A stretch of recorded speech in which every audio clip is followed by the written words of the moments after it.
안녕하세요. 금연 아침마입니다. 직업 중에 그 퇴직금을 담보로 대출이 가능한 유일한 직업이 하나 있죠. 바로 공무원. 공무원만큼은 현재 본인의 퇴직 적립금의 절반, 최고 5천까지는 그걸 담보로 대출을 이용할 수가 있습니다. 그런데 이 퇴직금 담보대출을 잘못 이용하게 되면 어떤 일이 발생하는지 제가 한번 오늘은 그 사례를 들면서 좀 안내를 해드릴까 합니다. 자, 오늘 문의 주신 분 중에 한 분입니다. 공무원이시고 연봉이 약 6,500만 원 정도 되시는 분입니다. 자, 이분께서 이용한 대출 내역을 작성을 해보자면, 자, 퇴직금 이게 담보대출이에요. 은행에서 2,500만 원을 이용하고 있습니다. 다음으로 카드론을 이용하는데 카드론이 3건이나 됩니다. 3건에 2,480만 원. 그리고 또 다른 은행에서 2천만 원을 또 이용하고 계십니다. 이걸 다 적어야 될까 생각하니까 깝깝하네. 자, 캐피탈. 이 금융권 캐피탈에 587만 원이 있고, 또 다른 캐피탈에가 780만 원이 있고, 그 다음 저축은행에 304만 원이 있고, 또 다른 저축은행에 880만 원이 있고, 또 다른 저축은행에 1,015만 원이 있고, 이리 넘어가야 될 것 같아요. 그리고 현금 서비스 3건, 이것도 3건에 550.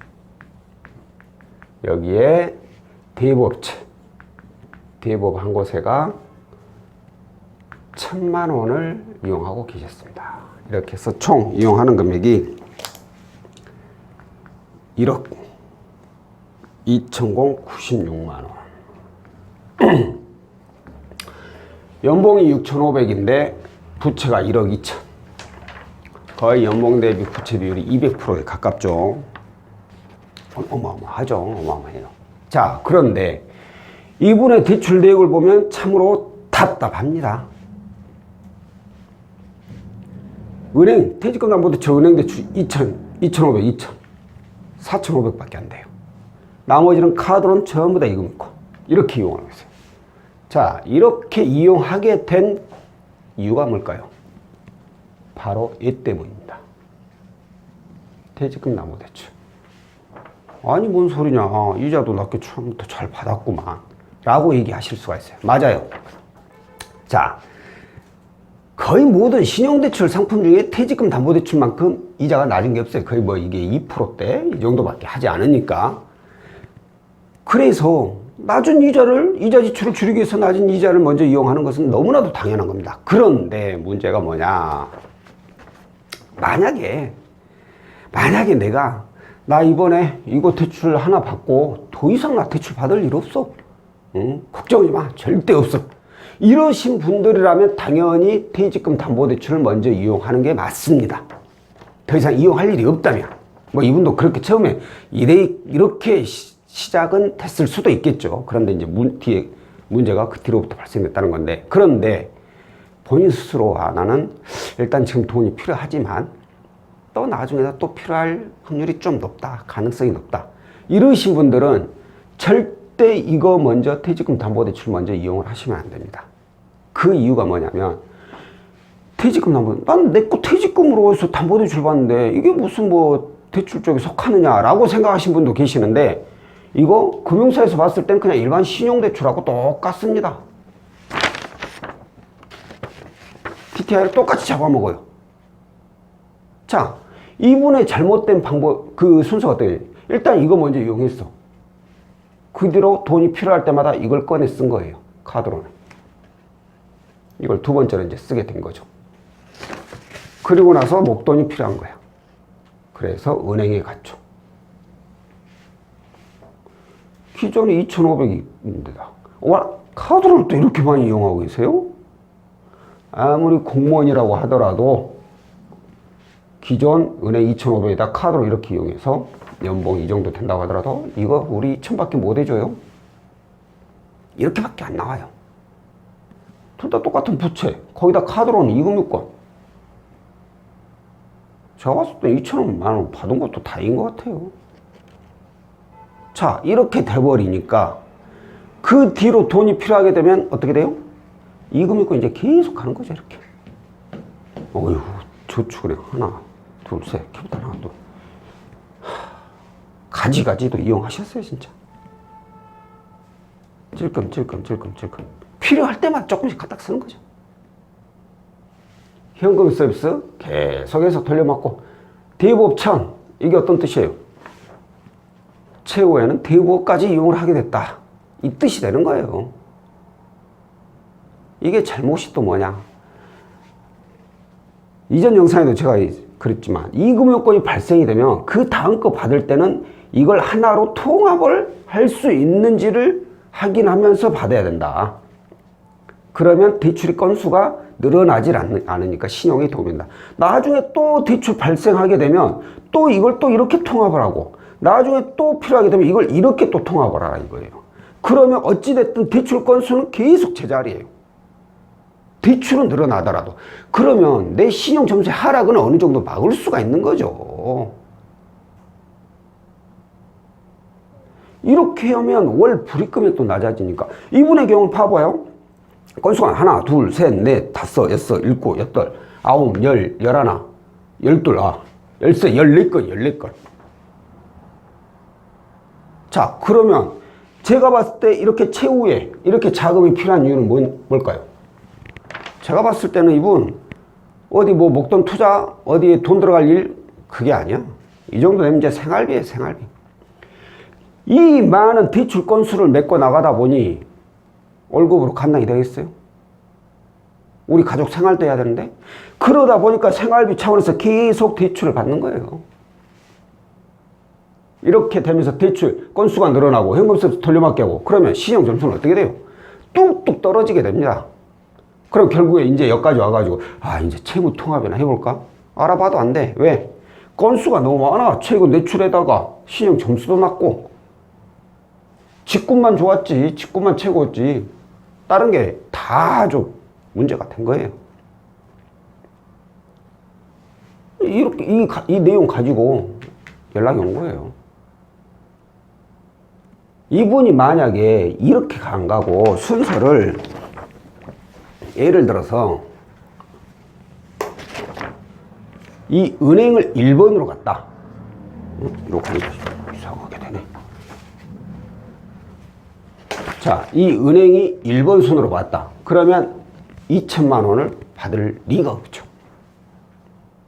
만약에 나 지금 2,000이 필요해. 그래서 2,000만 원 그래, 2,000 받으면 돼. 두 번째, 또 필요하면 또 은행 가도 또 은행에서 대출 나와요. 연봉 대비로 따지니까. 공무원은 연봉이 100% 이상 나와요. 신용대출로. 그러면 6,500에 뭐 제가 봤을 때 하다못해 최소 8,000은 받았을 거예요. 받을 수 있었을 거예요. 8,000 받고 나서 더 이상 은행에서는 이제 신용대출이 안 나온다. 그럼 그때 퇴직금 담보대출을 두 번째로 받는 거예요. 그러면 이분의 경우에는 지금 퇴직금 담보대출을 만약에 다시 이용을 하게 된다면, 퇴당을 다시 이용하게 된다면 3,500까지 가능하신 분이에요. 그럼 생각을 해보세요. 8,000에다 다시 이거 3,500 이용한다 쳐가. 이것만 해도 1억 1,500이야. 이게 지금 얼마였죠? 1억 2천. 이 대부분 다 저금리로 끝나버릴 수가 있는 거죠. 두 건으로, 그것도. 은행 건으로만. 이자 5%도 안 되는 금리로. 지금 이분의 이자 금리 평균 10%가 넘어버리죠.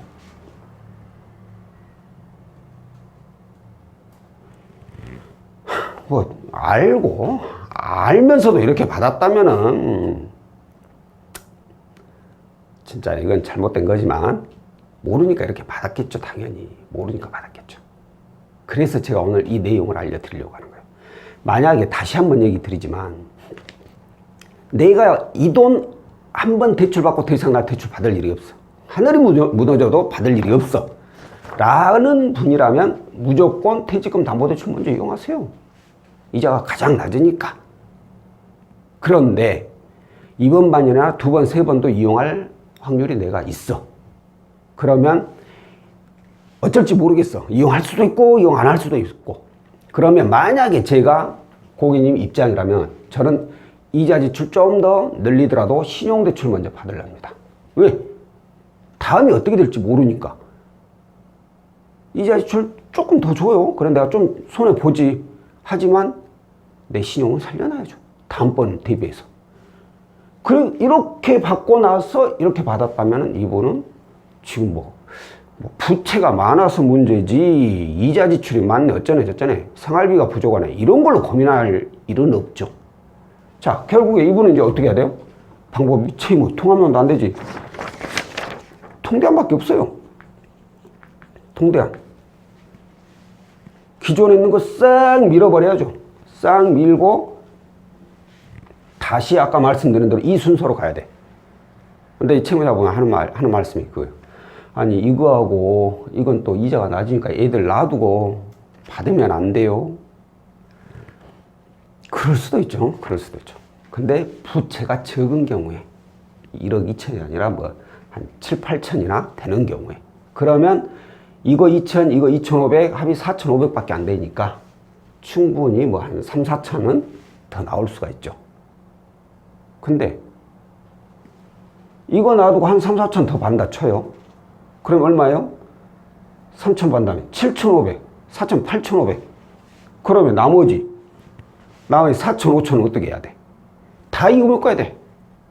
4, 5천은. 또다시 이금융권에서 시작하는 거예요. 또.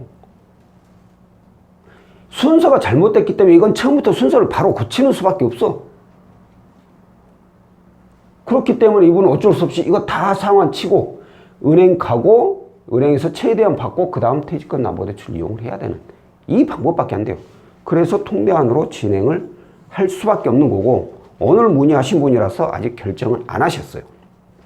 본인도 저희도 뭐 나이스 올크레딧도 내용도 하긴 했지만 서류들도 다 체크를 아직 못 해봤기 때문에 진행이 될지 안 될지는 아직은 결과는 나오지는 않았지만 만약에 해야 된다면 적용할 수 있는 상품은 이거는 통대안이라는 상품 외에는 없다라는 거죠. 그래도 만약에 서류상이라도 이상 없어서 이거라도 진행된다면 그나마 다행이에요. 제가 봤을 때. 그나마 다행이에요. 만약에 이건 마저도 안 된다면 어떻게 해야 돼? 그냥 이대로 끌고 가든가 아니면 개인의 생 나 못 살고 싸고 손 들어야 돼. 답이 없다라는 거죠. 자, 오늘은 공무원인 경우에 퇴직금 담보대출부터 이용하게 되면 발생되는 문제점. 이 문제점에 대해서 설명을 드렸고요. 자, 다음번에는 또 다른 내용으로 찾아뵙도록 하겠습니다. 고맙습니다.